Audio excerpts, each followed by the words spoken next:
This video is brought to you by Dbrand. Today I am super excited to be unboxing the brand new iPhone 17 Pro and the 17 Pro Max. Now from what I've seen, these new 17 Pros look to be the biggest upgrade to the Pro iPhone in years. Now in this video I'm going to be unboxing the phones, tell you everything that is new, and I will also get them up and running so I can share with you my impressions right away. But first, yes, the giveaways are back. I'm giving away this brand new iPhone 17. And for a chance to win, be sure to like this video, subscribe to this channel, and subscribe to my second channel, TechBook by Dion, link in the description, and then comment your favorite feature of the iPhone Air with your Instagram username, and follow me on Instagram at Dion Schuddeboom, where I'll announce the winner on the 31st of October. Okay, here we go. I'm super excited. Let's start off with the unboxing here. So let's flip them over and unbox. So first of all, the 17 Pro here on the right now starts at $1,099. Now this is $100 more compared to last year, but we do now get double the storage at 256 gigabytes. So both the Pro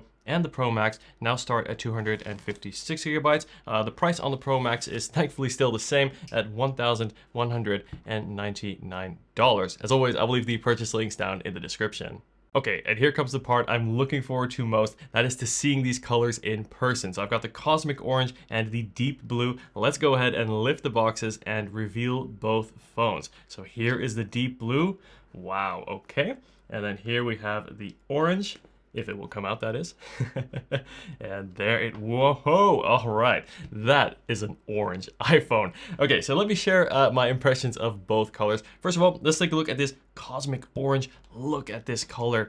This is some serious orange. Now I am Dutch, so naturally I'm drawn to anything that is orange, and I've got to say this here is quite a statement piece. And then next to that here, I've got the 17 Pro in Deep Blue, also really nice, a super sleek and understated color. I've got to say, these two really are polar opposites in every way, and I've got to be honest, when buying these phones, I was torn between the Deep Blue and the Cosmic Orange. So I decided to get both to really compare them in person to see which I prefer. But let me know in the comments, which color do you prefer and which would you choose? My advice really is, if you normally go for black, which of course you don't get this year on the 17 Pro line, I would suggest going for the Deep Blue, as it's going to be timeless. It is going to work with any occasion as well as any case that you put it in, and chances are you're never going to get bored or say tired of this color. Where if you want something special, well, of course the Cosmic Orange is the place to go.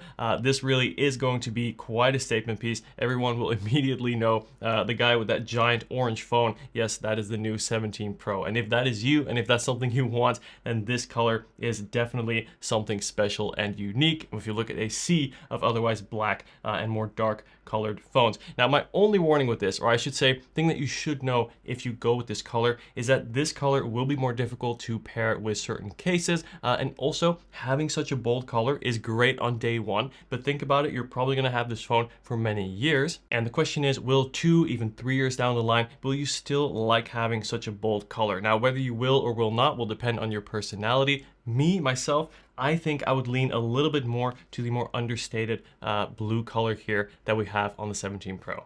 But okay, color aside, let's take a look and see what else we have included in the boxes. So it looks like the unboxing experience is identical, where we have your USB-C to USB-C cable with still a SIM ejector tool, as here in the UK, we do still have the SIM card. As you can see, here it is on the right, which does mean that the batteries on both phones will be a little bit smaller, but I will get into that in a little bit. And then underneath that, we have the paperwork. Let's see what's inside.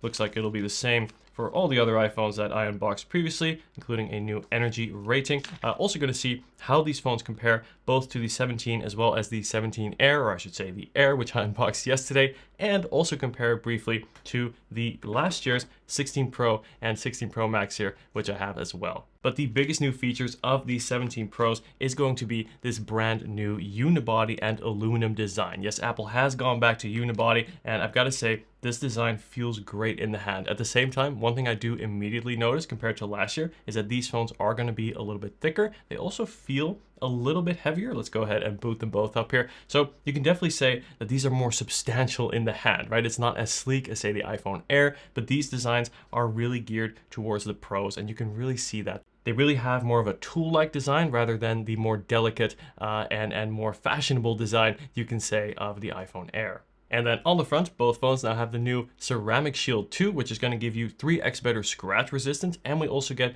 a new anti-reflective coating, which I will compare to the other phones in a bit. We also get a new 18 megapixel selfie camera on the front, and all cameras on the back are now 48 megapixels. So really big upgrades all around. And one thing I do want to touch on is in previous years, I've always used the 16 Pro Max. I went to 15 Pro Max, 14 Pro Max. I've always had the larger Pro Max size. However, this year I will actually be switching down to the regular Pro size. And there's many reasons for this, but the biggest really is that I found as much as I love the large display on the Pro Max, it does sometimes get just a little bit too big for one-handed usability. So this year I will be switching to the smaller size. That's why I got the Pro in this deep blue color, as I think this is the best color for me. And honestly, I'm really excited to check this out, and I'm going to share my thoughts more on the Switch in my upcoming videos. But before we get into that, the first thing I'm going to do is I'm going to get these phones set up so we can take a look and check out these features with more detail.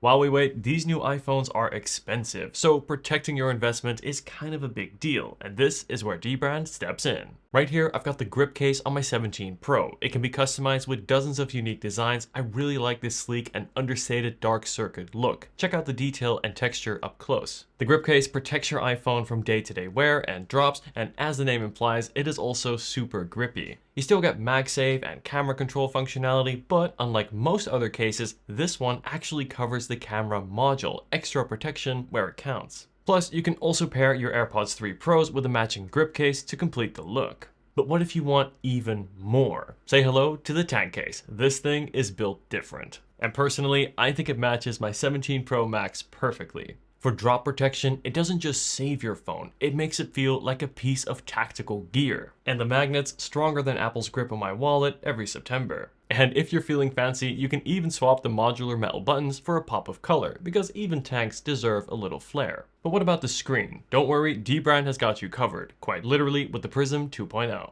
And applying it, super easy. Wipe the screen, slap on the tray, pull the tab, swipe, lift, and boom, instant protection. Oh, and they give you 2 in the box. Nice. So head to Dbrand and get 42% off your Prism screen protector by bundling it with a tank case or a grip case by using code Dion Schuddeboom at checkout. Link in the description. And we are back. So as you can see, I have fully set up both phones now with the data still transferring, particularly on the smaller 17 Pro, as I've got like 200 gigabytes. That's gonna take a little while. But anyway, let's take a closer look at some of these new features now here on the iPhone 17 Pro and Pro Max. So first of all, let's take a closer look at these incredible designs. So as you can see, both designs, particularly the design in orange, are super bold, and I really think give more of a tool-like aesthetic, right? It is not pretty or delicate like, say, the design of the iPhone 17 Air, which I just unboxed as well. You can see this here really is more the luxury phone, the designer iPhone, as I'm starting to see it as, whereas this really is more built for the pros. And I think that now for the first time in a long time also translates down to the design. We get no more titanium, so if we go ahead and compare to last year's 16 Pro and the 16 Pro Max, you'll see that the designs are pretty different too. Again, more tool-like, less pretty, I guess you can say, more tough-looking, and I think that is really translated in this new unibody aluminum design. Now, of course, titanium, which was used on the previous iPhone Pros, will be more durable than aluminum. However, the reason Apple used aluminum on the new 17 Pros is that aluminum is a lot better at heat dissipation. Plus, we also get a new vapor chamber inside both of these phones, and that there is going to help you keep higher sustained performance and ultimately result in less thermal throttling on these new 17 Pros, which is going to be essential for tasks like video editing, photo editing, essentially content creation, and also things like gaming.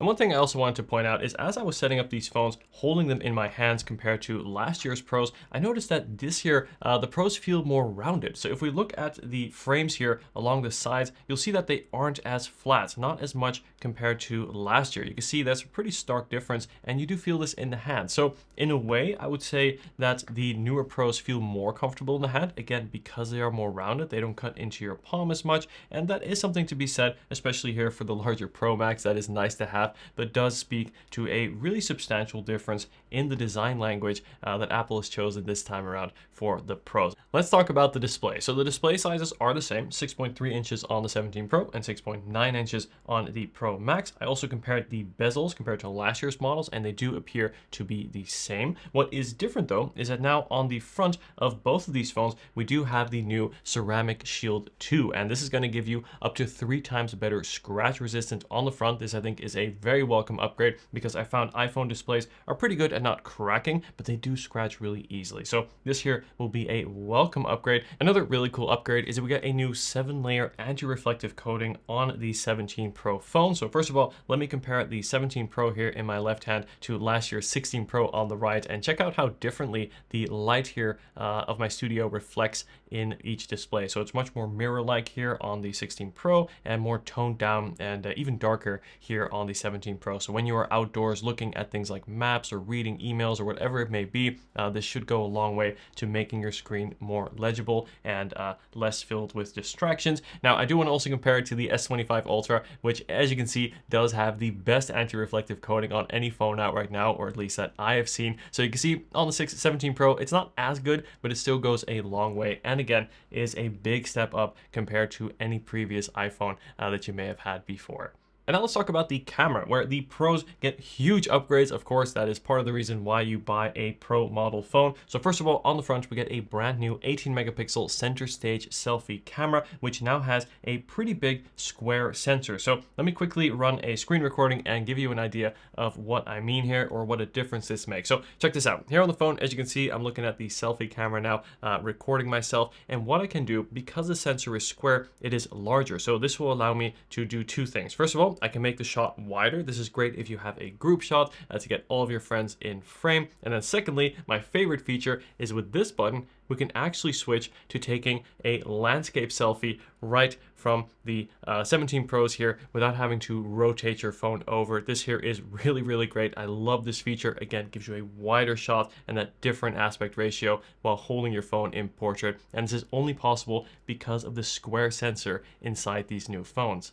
And over on the back, we also get some big upgrades where now all 3 cameras are going to be 48 megapixels. This is a big deal because this gives you much better quality on the ultra wide as well as the new telephoto camera when compared to the main camera. So that's great when you're often switching between lenses. Plus the new telephoto camera has been replaced. So previously we had a 5x telephoto. We now get a 4x telephoto, which may sound like a downgrade, and in a way it kind of is. However, because this is now a 48 megapixel sensor, Apple can actually crop in twice and give you effectively a semi-optical 8x telephoto. So in that sense, you do get a further and also should be a higher quality zoom on the 17 Pros. All right, let's do a quick comparison here of that zoom. So first of all, you can see that we have more focal ranges here on the 16 Pro Max here on my left, and then the 17 Pro Max on the right. So we can now go all the way up to 8x versus 5x. Let me go ahead and take a picture of something that's far away. Okay, let's review the footage. So here I've got 2 pictures. So first of all, of course, we have the further zoom on the 17 Pro Max going all the way up to 8x, and his here is 5x on the 16 Pro Max, just to give you an idea of how different that zoom is. Let's go ahead and look at the detail. So if we zoom into here, the Sony logo, and as you can see, the difference is pretty stark. Look at that S. That's a pretty big difference here comparing the 16 Pro versus the 17 Pro Max. We got a lot more detail, less distortion, and overall a brighter image as well. I just took these without changing the settings, so interesting to see that difference there. But mostly in the detail, for zoom shots, it looks like this new 4/8x lens on the 17 Pros is a pretty big upgrade. Let's talk about the battery, as this is where things get a little bit complicated. So overall, we do get big jumps in battery, both for the 17 Pro and the Pro Max. However, depending on your region, the jump will be bigger or a little bit smaller. So to give you an example, here in the UK, as you can see, we still have the SIM card tool here, or the SIM card on your phone. And this does mean that because of the space required by that physical SIM card,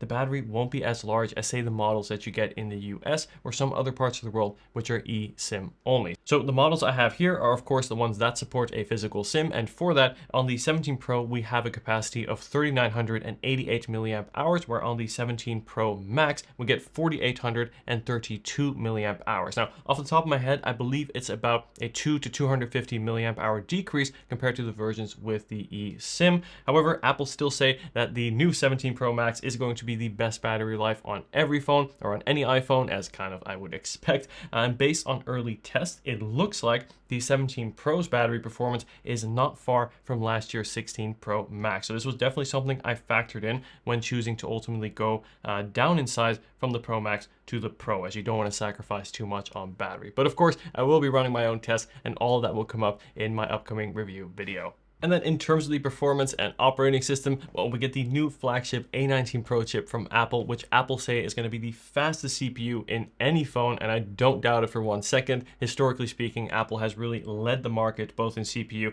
and GPU performance with their iPhones, their Pro iPhone specifically, so this is really great to see. And then of course, because we get that new aluminum unibody design plus that vapor chamber, Apple also say that the new 17 Pros will have up to 40% better sustained performance. Again, this is great for those pro tasks. As you can see, we have a very different and interesting iPhone lineup this year, from the 17 as well as the Air, and of course the Pro and Pro Max, all of which I have unboxed also in separate videos, which I'll leave linked down in the description. I can't wait to properly use and test the 17 Pro and 17 Pro Max, particularly to properly compare the camera's performance as well as battery life, and for me to see what it's like to switch down from last year's Pro Max model back to the Pro size. Will I regret the decision or will I stick with it? All this will be answered in my upcoming review video and comparison videos, so be sure to subscribe to not miss those. Thank you so much for watching. Let me know if you have any questions at all, and as always, I will see you in the next video. Take care.